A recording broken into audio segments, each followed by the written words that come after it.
Hi friends, welcome to our channel. Sita రామ్తో ఇలా అంటుంది.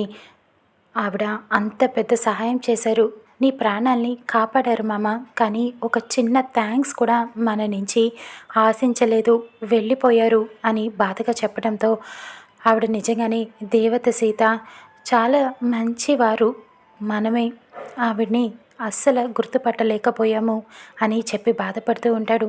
మనం లేని టైం చూసి మీ పిన్ని వాళ్ళు ఇంట్లో నుంచి పంపించేశారు, అంత మంచి ఆవిడ్ని అని సీత చెప్తూ ఉండగా రామ్ అంటాడు, అవును సీత, కానీ ఇప్పుడు ఎలాగా, ఆవిడని ఎలాగైనా సరే మనం వెతికి పట్టుకుందాము, మనం మళ్ళీ ఆవిడ తిరిగి టీచర్ గారిని మన ఇంటికి తీసుకొద్దాం, ఆవిడికి సుమతి అని మా అమ్మ పేరు పెట్టి నువ్వు చాలా మంచి పని చేశావు సీత, నా ప్రాణాలు కాపాడిన ఆవిడ మా అమ్మతో సమానం, ఆవిడ్ని ఎలాగైనా సరే వెతికి పట్టుకుందాం, ఇంటికి తీసుకొద్దాం అని చెప్తూ ఉంటాడు. నిజంగానా మామ అని సీత అడుగుతూ ఉంటుంది. నిజం సీత, ప్రామిస్, నిజంగానే ఎలాగైనా వెతికి పట్టుకుందాం అని చెప్తూ ఉంటాడు. ఎలా మామ, నాకు తెలిసిన చోటల్లా ప్రయత్నించాను, ఎక్కడ ఆవిడ ఆచూకీ తెలియలేదు, ఇక ఆ దేవుడే టీచర్ గారి ఆచూకీ మనకి తెలిసేలాగా చెయ్యాలి అని చెప్తూ ఉంటుంది. రామ్ కూడా ఆలోచిస్తూ ఉంటాడు ఏం చేయాలని. ఇంతలోపు శివకృష్ణ సీతకి ఫోన్ చేస్తాడు. నాన్న ఫోన్ చేస్తున్నాడేంటి అని చెప్పి ఫోన్ లిఫ్ట్ చేస్తుంది. హలో నాన్న అని చెప్పి మాట్లాడుతూ ఉండగా, అమ్మ సీత ఎలా ఉన్నావు అని చెప్పి మాట్లాడుతూ ఉంటాడు. ఇదిగో మీ అల్లుడు కూడా ఇక్కడే ఉన్నాడు నాన్న, మాట్లాడండి అని స్పీకర్ ఆన్ చేస్తుంది. హలో అంకుల్, బాగున్నారా? ఆంటీ, బామ్మగారు అందరూ ఎలా ఉన్నారు అని రామ్ అడుగుతూ ఉంటాడు. అందరూ బాగున్నారు బాబు, మీ ఇంట్లో టీచర్ గారు ఉన్నారు కదా అని సీతని అడుగుతూ ఉంటాడు శివకృష్ణ. లేరు నాన్న, వెళ్ళిపోయారు అని బాధగా చెప్తూ ఉంటుంది సీత. ఆ విషయం చెప్పడానికి ఫోన్ చేశానమ్మా, మీ టీచర్ గారు ఇప్పుడు మా ఇంట్లోనే ఉన్నారు అని చెప్పడంతో రామ్ సీత ఇద్దరు కూడా చాలా సంతోషపడిపోతూ ఉంటారు. నిజమా నాన్న అని అడుగుతూ ఉంటుంది. అవునమ్మా, నేను కోర్టు పని మీద ఊరు వచ్చాను, అక్కడ అనుకోకుండా మీ టీచర్ గారు కనిపించారు, నేనే బలవంత పెట్టడంతో ఇంటికి వచ్చారు అని చెప్తూ ఉంటాడు. నిజంగానా నాన్న, చాలా మంచి విషయం చెప్పావు నాన్న, చాలా హ్యాపీగా ఉంది అని చెప్తూ ఉంటుంది సీత. మీ టీచర్ గారు ఇక్కడ సంతోషంగా ఉన్నారు అని శివకృష్ణ చెప్తూ ఉంటాడు. అయితే మేము ఇప్పుడే బయలుదేరి నేను అక్కడికి వస్తాం నాన్న అని చెప్తూ ఉంటుంది ఆనందంగా. తొందరగా వచ్చేయండి అమ్మా అని చెప్పి ఫోన్ పెట్టేస్తాడు. ఇక రామ్ సీత సంతోషపడిపోతూ ఉంటారు. మామ, మనం ఇప్పుడే వెళ్ళి టీచర్ గారిని తీసుకువద్దాం మామ అని సీత అంటుంది. నిజమే సీత, ఇప్పుడే వెళ్ళి మనం తీసుకొద్దాం, నువ్వు రెడీ అవ్వు, నేను కింద వెళ్ళి పిన్ని వాళ్ళకి చెప్పేసి వస్తా అని రామ్ అంటాడు. వద్దు మామ, చెప్పొద్దు అని చెప్తూ ఉంటుంది. ఏమైంది అని రామ్ అడగటంతో, మనం టీచర్ గారిని సరాసరి ఇంటికి తీసుకొని వచ్చి మీ పిన్ని వాళ్ళకి థ్రిల్ ఇద్దాము అని చెప్పి ప్లాన్ చెప్తూ ఉంటుంది. అంతేనంటావా అని రామ్ అనటంతో, అంతే మామ, ఇప్పుడే అర్జెంటుగా బయలుదేరి వెళ్ళిపోదాం అని సీత చెప్తూ ఉంటుంది. సరే అయితే అని రామ్ సీత ఇద్దరు రెడీ అవుతారు. ఇక బయలుదేరి అక్కడ శివకృష్ణ ఇంటికి వెళ్తూ ఉంటారు. ఇక్కడ మహాలక్ష్మి ఆలోచిస్తూ ఉంటుంది. అర్చన వెళ్ళి అడుగుతూ ఉంటుంది, ఏంటి మహా ఇలా చేశావు, నిజం చెప్పేస్తానన్నావు కదా, సుమతక్కయ్య బ్రతికే ఉందని, కానీ ఎందుకు మళ్ళీ చెప్పలేదు అని చెప్పి అడగటంతో, ఫోన్ వచ్చింది కదా, మధుమిత ఫోన్ చేసింది, నాకు నిజం చెప్పింది, అక్కడ ఉన్నది శివకృష్ణ ఇంట్లో సుమతి కాదట, టీచర్ గారు అక్కడ ఉన్నారట అని చెప్పడంతో, నిజమా, అదేంటి టీచర్ ఇక్కడి నుంచి అక్కడికి వెళ్ళిందా అని చెప్పి అర్చన అడుగుతూ ఉంటుంది. అవును, ఆ శివకృష్ణ టీచర్ మీద ప్రేమ పొంగిపోయి సీతని డ్యాన్స్ నేర్పించి హెల్ప్ చేసింది కదా, అందుకనే తన చెల్లెలుగా భావించి అక్కడికి తీసుకువెళ్ళాడట అని మహాలక్ష్మి చెప్తూ ఉంటుంది. అవునా, మరి సుమతక్కయ్య బ్రతికే ఉందని నిజం చెప్పేయడమే మంచిది కదా ఎప్పటికైనా అని అడుగుతూ ఉంటుంది. అవును, కానీ చెప్దాం, ఇప్పుడు కాదు, వేరే టైం చూసి చెప్దాం, ముందు సుమతి ఎక్కడ ఉందో కనుక్కొని ఎంక్వైరీ చేసి ఎందుకు ఇక్కడికి రాలేదో తెలుసుకొని అప్పుడు చెప్దాం అని మహాలక్ష్మి అంటుంది.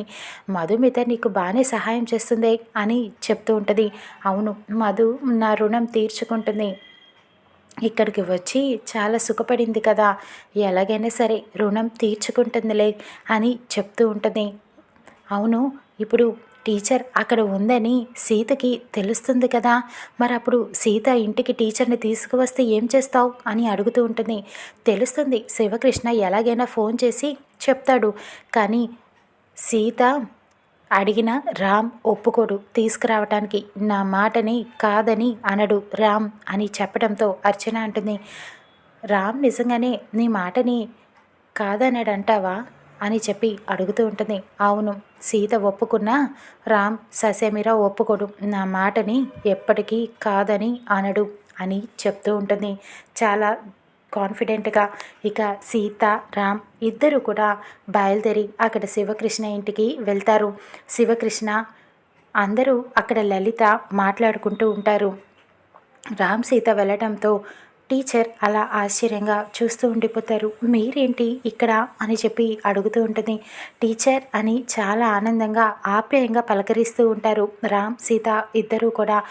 ఏంటి టీచర్ మాకు చెప్పకుండా వచ్చేశారు అని అడుగుతూ ఉంటుంది.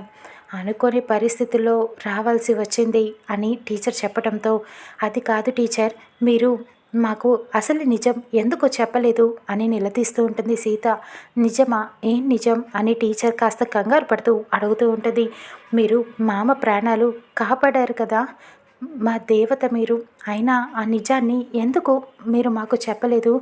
ఆయనంటే మిమ్మల్ని గుర్తుపట్టలేదు, తెలియలేదు కాబట్టి, కానీ మీరు ఆయన్ని చూసే ఉంటారు కదా, ఎందుకు చెప్పలేదు మాకు ఆ నిజం అని అడుగుతూ ఉంటుంది సీత. మీకెవరు చెప్పారు అని చెప్పి అడగటంతో, నేను డాక్టర్ నీలిమ గారిని కలిశాను, ఆవిడే చెప్పారు ఆయన్ని కాపాడింది మీరే అని చెప్పి అని అనటంతో, ఎందుకు చెప్పలేదని అడుగుతూ ఉంటుంది. ఏమైంది అసలు అని శివకృష్ణ అడుగుతూ ఉంటాడు.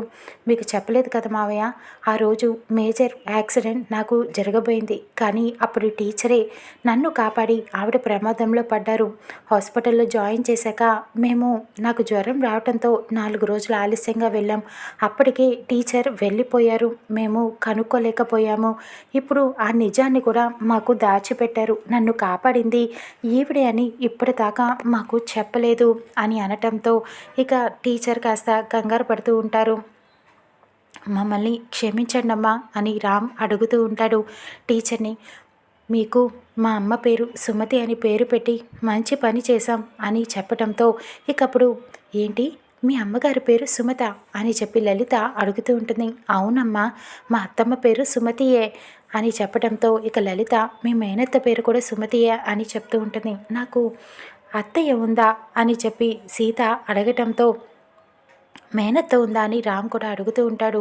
అవును బాబు, మేనత్త ఉంది, కానీ మీకు చెప్పే అవకాశం రాలేదు, కొన్ని అప్పుడప్పుడు ఫోన్ చేసి మాట్లాడుతూ ఉంటారు అంతే అని చెప్తూ ఉంటారు. బామ్మ కూడా ఫోటో ఉందా అని చెప్పి సీత అడగటంతో బామ్మ వెళ్ళి లోపల సుమతి ఫోటోని వెతుకుతూ ఉంటుంది, కానీ ఎక్కడ కనిపించకపోవడంతో, నువ్వేమైనా తీసావా శివ అని చెప్పి అడుగుతూ ఉంటుంది. నేను తీయలేదమ్మా అని శివకృష్ణ చెప్తూ ఉంటాడు. నేను మా అత్త సుమతి అత్త ఒక్కరేనేమో అని ఆశపడ్డానమ్మా అని సీత చెప్పడంతో రామ్ అంటాడు, ఒక్కరే పేరు ఉన్నంత మాత్రాన మనుషులు ఒకటే ఎలా అవుతారు అని రామ్ అడుగుతూ ఉంటాడు. ఈసారి ఫోటో వెతికి నాకు ఖచ్చితంగా చూపించు నానమ్మ అని చెప్తూ ఉంటుంది. ఇకప్పుడు టీచర్ అనుకుంటూ ఉంటారు, ఇలాంటి వస్తుందనే పరిస్థితి నేను నా ఫోటోని దాచిపెట్టేశాను అని చెప్పి మనసులో అనుకుంటూ ఉంటుంది. ప్లీజ్ అమ్మా, మా ఇంటికి వచ్చేయండి, నేను కంటికి రెప్పలా చూసుకుంటాను మిమ్మల్ని అని రామ్ సుమతిని అడుగుతూ ఉంటాడు. ఇక సుమతి ఆలోచిస్తూ ఉంటుంది.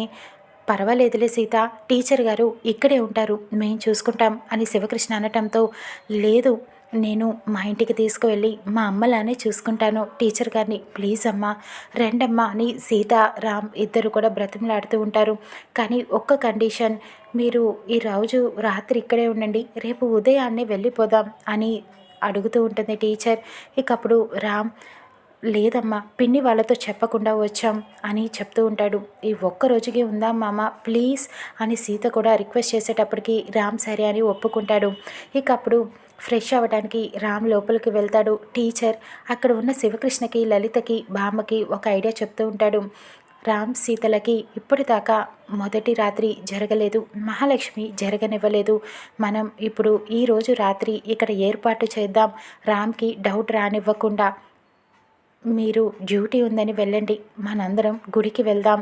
వాళ్ళిద్దరిని ఏకాంతంగా వదిలేస్తే వాళ్ళిద్దరూ ఒక్కటవుతారు. అప్పుడు మహాలక్ష్మి వాళ్ళని విడతీయలేదు అని ప్లాన్ చెప్తూ ఉంటుంది. శివకృష్ణ మీరు చాలా మంచి పని చేస్తున్నారని ఒప్పుకుంటాడు. ఇక సీతకి టీచర్ చెప్తూ ఉంటుంది, ఈరోజు రాత్రికి మేము గుడికి వెళ్తాం, నువ్వు ఒక్కదానివే రామ్తో పాటు ఉండు, కాలక్షేపం చెయ్యి అని చెప్తూ ఉంటుంది.